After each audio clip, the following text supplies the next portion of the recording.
I got an email, came in over the transom, from a retired police officer out in California, whose name I shall not mention. But I want you to listen to this. Like I say, he's a retired cop.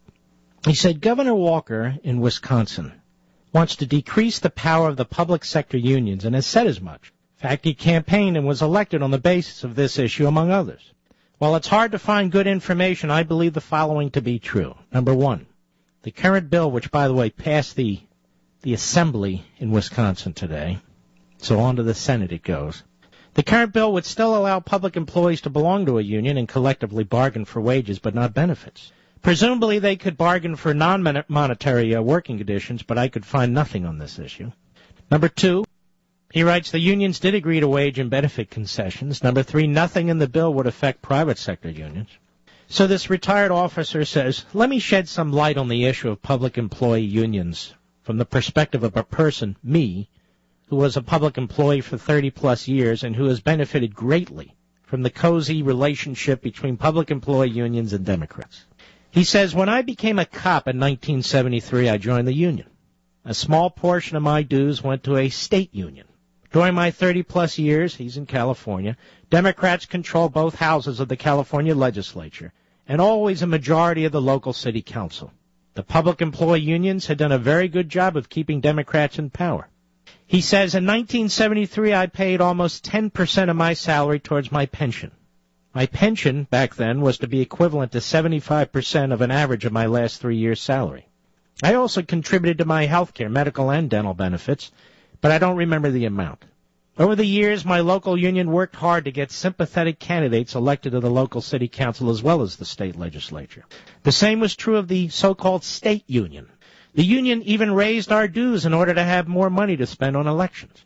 The result, he says, was during my 30-plus years as an officer, I went from paying almost 10% of my salary toward my pension to paying nothing. I also went from contributing something toward my health care to paying nothing. Furthermore, when my wife became a state employee, we shifted our health care from my coverage to her coverage. This allowed us to put all the money the city had been paying toward our health care into a city-sponsored deferred compensation plan, another benefit of the cafeteria plan of benefits negotiated by my union. During that time, my salary went from being near the median nationwide income to putting me in the top 20%. At the state level, the public employee unions were also working hard. For many years, they've been working to sweeten public employee retirements. The end result for me was that they eventually were able to get through a bill signed by a Democrat governor they helped get elected and gave public safety employees of the state a 3% of 50 retirement based on their final year of salary. That meant that a public safety employee could retire after 30 years of service with 90% of their final year's salary as a pension benefit with cost of living increase. Once this happened for state public safety employees, local public safety employees began to demand the same retirement benefit. As a result, I retired in 2002 at the age of 56 with 91% of my final year's salary as a pension benefit with cost of living increases every year since then. Not to mention that I am guaranteed that my purchasing power will never drop below 80% of what it was when I retired. And not to mention $300 a month the city contributes toward my health care. Still, my wife's health care is fully paid for by the state since she retired. And also not to mention a nice IRA, which was partially funded by the city as well. When my wife first went to work for the state in 1968, she was actually making more money in the private sector. However, the working conditions at the state were better and the benefits were much better, offsetting the lower pay. She quit for a while to raise our kids, then went back. When she retired, her salary was higher than a comparable position in the private sector, with fully paid health plus a great retirement. As a state retiree, her health care benefits are fully paid for by the state. She pays nothing. Plus, she was able to buy, quote-unquote, additional years of service credit to increase her retirement even more. All of this provided by Democrats, whose campaigns receive large contributions from public employee unions. Now, as many of you are aware, California and many of its local jurisdictions are in dire financial situation. A contributing factor is, besides high public employee salaries and benefits, is paying for retired employees like my wife and me. The city of Vallejo actually declared bankruptcy, and one of the factors they cited was their inability to pay the retired employees what they had promised them. The officer went on. I can't speak for Wisconsin, but in California, most public employees, other than teachers, are part of CalPERS, the CalPERS retirement system. CalPERS is a quasi-government agency. In recent years, public employee unions have been able to increase their influence over CalPERS policymaking, and one of the results was telling the state and local governments that CalPERS had lots of money and state and local governments could increase retirement benefits to their employees without having to contribute any more money to CalPERS. So, of course, that's what they did. CalPERS is demanding more money now from the state and local governments to pay for those increased retirement benefits that they originally said would cost nothing. So as a retired public employee, I want to thank all of you for providing me, my wife, and my fellow public employee retirees with a comfortable, guaranteed retirement for the rest of our lives. And I especially want to thank those of you who are strong supporters of public employee unions and the incestuous relationship they have with politicians named Democrats. Retired police officer from California. Now, does that put things in perspective? What I just read you from that email that was sent to me, with all the particulars. Tell me, why isn't that information on the nightly news programs? Or any news programs, for that matter?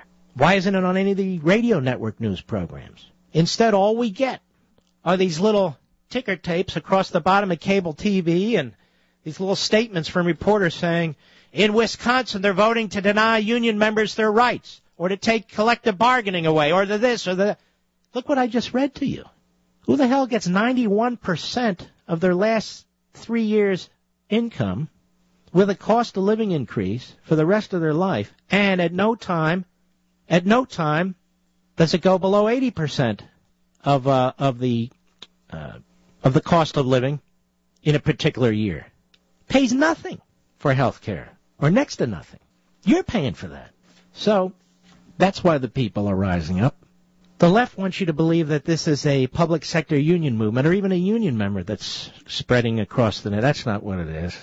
The rebellion of the American people continues against what has been done to them in their name by people who held office and violated their public trust, by people who've been cutting deals for years and years and years out of the sight of the taxpayers who are busy working, doing what they're supposed to do.